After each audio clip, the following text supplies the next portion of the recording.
Hey everybody, it's Brian here with TechCrunch. We are here with Jason Johnson, the CEO of August. Good morning.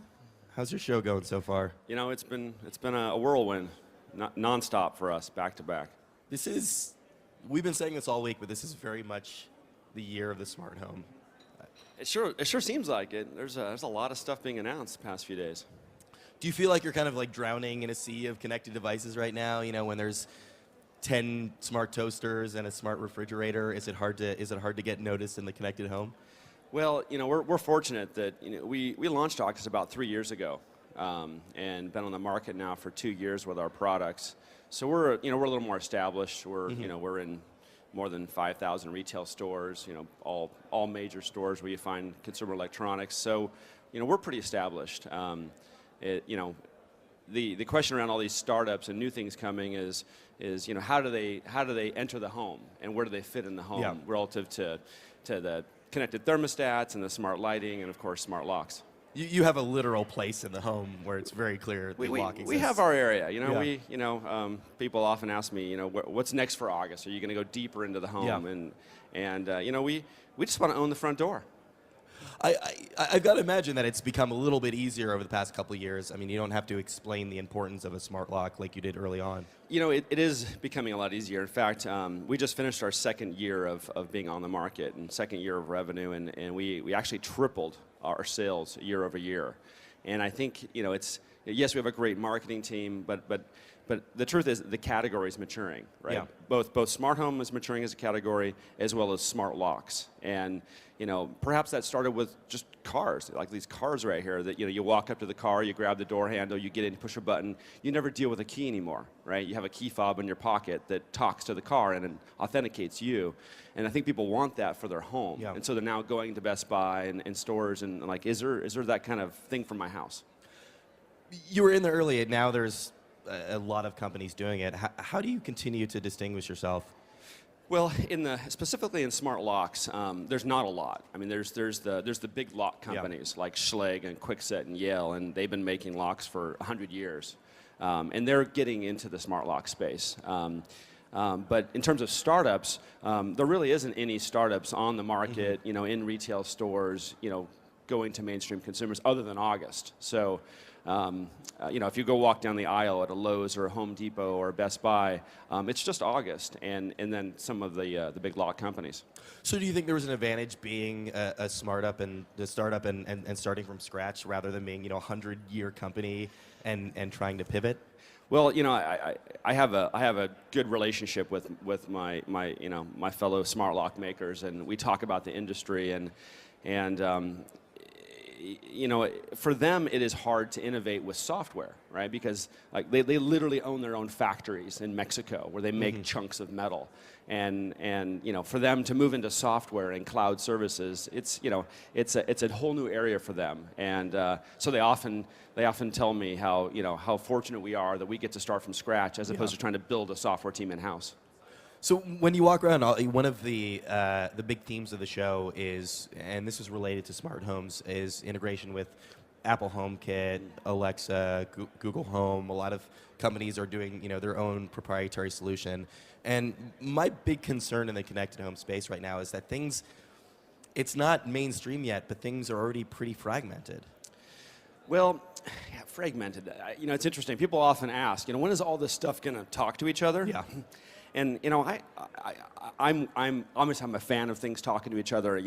I go to my front door and the door unlocks and my lights come on and my temperature comes up, and it's great. But I don't need my lock to talk to my refrigerator and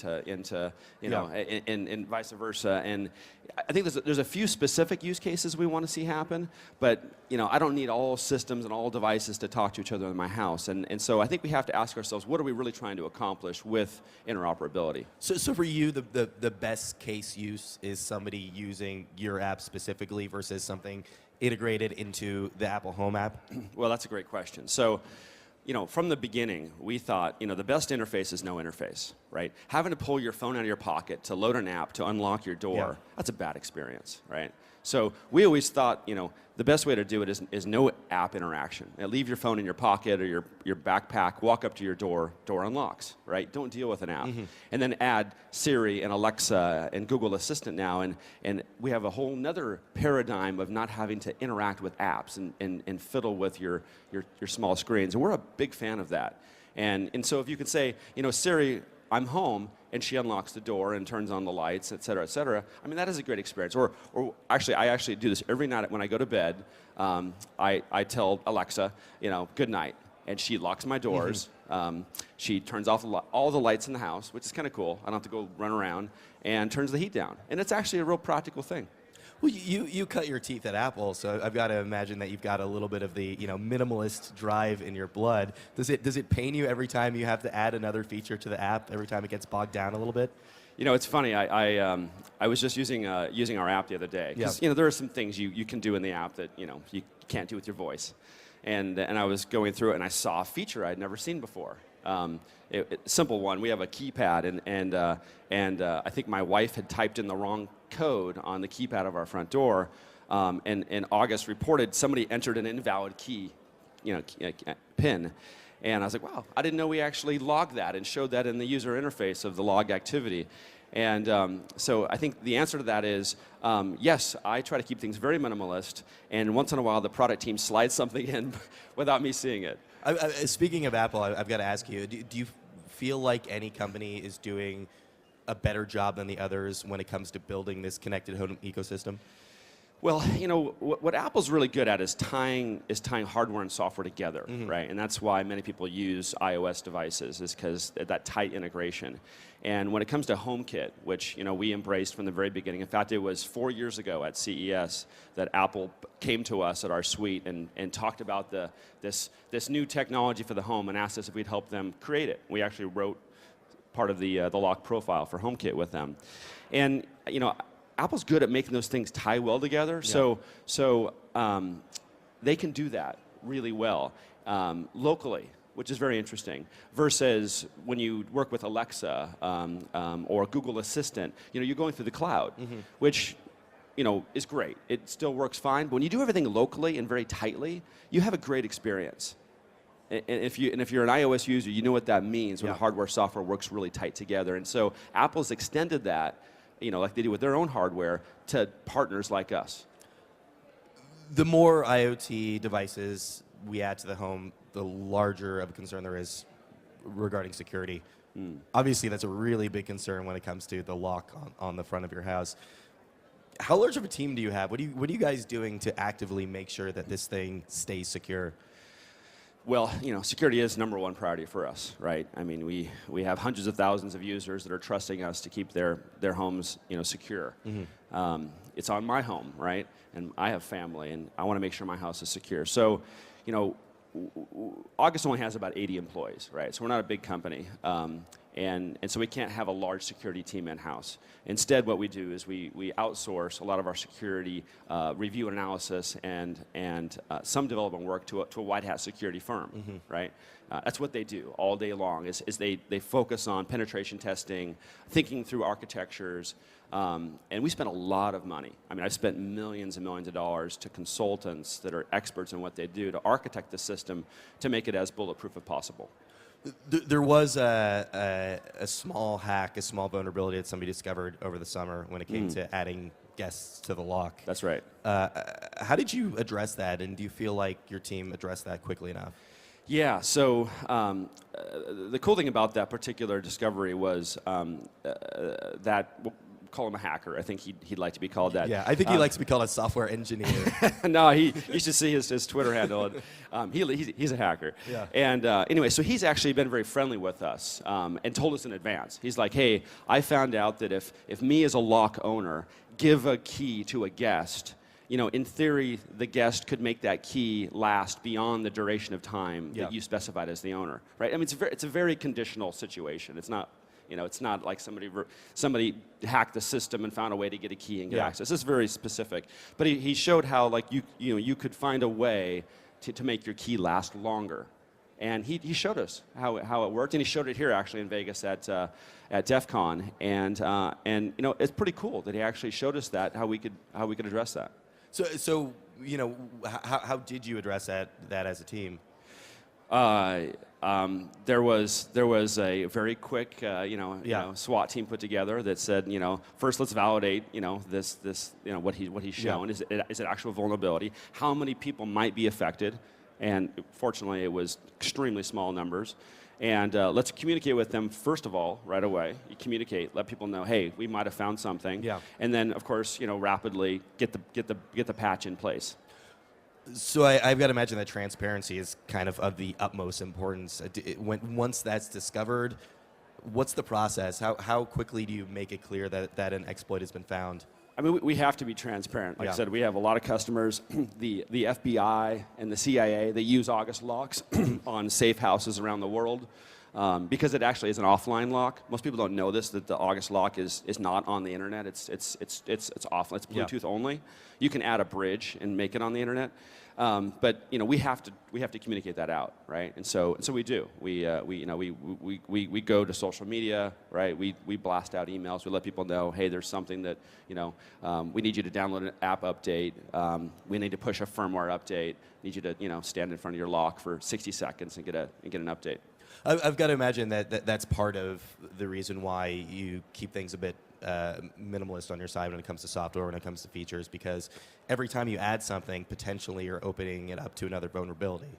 Yes, yeah, that's exactly correct, and that's also why, you know, there's a lot of companies here that are frustrated with us. They've been trying to work with us for now a couple of years, and like, why haven't you integrated with X platform or X product? And it's because, well, first of all, we have a long list of partners to integrate with, but secondly, we have a very strict security set of standards and processes with an integration. And it takes time to really vet the partner and make sure that they can adhere to our security policies. How many products do you currently have on the market? I know a couple were announced this week at CES. So we have technically we have 4 products, right? We have the August Smart Lock, which has 2 accessories to it. It has the Bluetooth keypad. Then also we have this Wi-Fi Connect bridge. And then our 4th product is our, actually I have it in my pocket, because this fits in my pocket where the lock doesn't fit in my pocket. We have a Wi-Fi video doorbell camera. What, is that a pretty good number for you guys? You know, a company of your size, how big of a line, how many products should you have ultimately? Well, you know, we've been on the market for 2 years, right? So, you know, if you think about how many products I've shipped in the past 24 months, by the way, we're on our 2nd generation lock. So that's 5 products shipped within 24 months. I don't know if you're going to find too many companies that, you know, that have our retail presence and have our customer base that ships that many products in that period of time. So you're not concerned that that's too fast of a pace for a company that's that small and that's essentially releasing security products? Oh, I mean, it's absolutely too fast. So, I mean, I'll confess that, you know, we shipped this doorbell camera, you know, in mid 2016, and it wasn't ready. I mean, it was we didn't have DVR, which we thought, okay, you know, it's still a great video doorbell, and you can see live video and unlock your door, but we didn't have DVR. And our customers took to Twitter, they took to Amazon reviews, and they just, how could you release a camera without a DVR, right? And that's what happens when you go too fast. Yeah, obviously that's one thing, you know, not having DVR, but the main thing you need to make sure when something goes out the door is that it's as secure as possible. That's something that you can't skip over. That's right. That's right. And our CTO is ex-Bank of America, you know, banking security guy, and you know, obsessed with security. Yeah. And if you've ever had to set up an August account, if somebody's issued you a key, you've had to do the pain of setting up an account with multi-factor authentication. And it's you know, it's frustrating because it takes a couple of minutes. It's not instant. But you know, we're strict on that. You touched on this a little bit before. And I'm sure that everybody making Nest in some ways is probably a good standpoint of they're doing connected home and they kind of, you know, rolled out of Apple in a sense. But do you see yourselves? You said you want to own the door. What does it mean to own the door? And do you see yourselves becoming a larger part of the connected home? we are a small company, Yeah. and we had to choose, what can we be really good at and really understand and release products and build on those products over time. And we chose that access control was our specialty, and that's where we would focus. And as far as we know, we're the only company that has both a smart door lock and a video doorbell, and they all work together and kind of control that area around the door. And that's really for us to to continue to innovate on and not be distracted by going deeper into the house. Is there more that you could do with the door beyond where you are right now? It's a great question, and we're doing some really fun things right now. So one thing that we've learned that is if we do a really good job of home access control, and not just allow you to go in your home without using keys, and that's great. Or you just to give a key to your housekeeper or to your friend visiting for a few days. That's great. But if we do that really well, and if we build trust, right, with you, then people start to think about new ways to use the lock. And instead of a lock being something that keeps people out, you can flip that around, have a lock be an enabler to bring people, goods, and services into the house. So in a sense, you're kind of doing real-world beta testing. People are coming up with interesting case usages, and you're building around that. More than just our customers doing amazing things, and we learn about all kinds of use cases for how they give access to their home. But now we actually have partners that we're doing live trials with, things like package delivery, right? So you're here at CES for a few days, and you don't want packages piling up outside your door. Working with delivery companies and retailers to actually have the packages delivered inside your door. And we have hundreds and hundreds of people doing that. And once you've had that happen, it's like riding an Uber for the first time. You're like, this just makes sense. And you come home and your packages are piled up inside your door. You're like, this just makes sense. And I've benefited from one of our partners that has been delivering packages in my house with no boxes. Right? So there's no packaging materials to break down and carry down to my garage. It's just the things I order are sitting right there, and it's pretty cool. Has $229 been a good price point for you? What we learned was we tried some discounting. We tried like can we move the locks faster at lower prices, and what we found out was nobody wants the cheap lock. Right? Nobody. If this comes to your house, you don't want the the budget lock. You want a lock that is that is the premium lock. And so necessarily dropping the price point doesn't drive a lot more volume for us. And at $229, we don't make a lot of money, but we make a responsible margin. Great, Jason. Thank you so much. My pleasure to be here. Thanks, Brian. Thank you.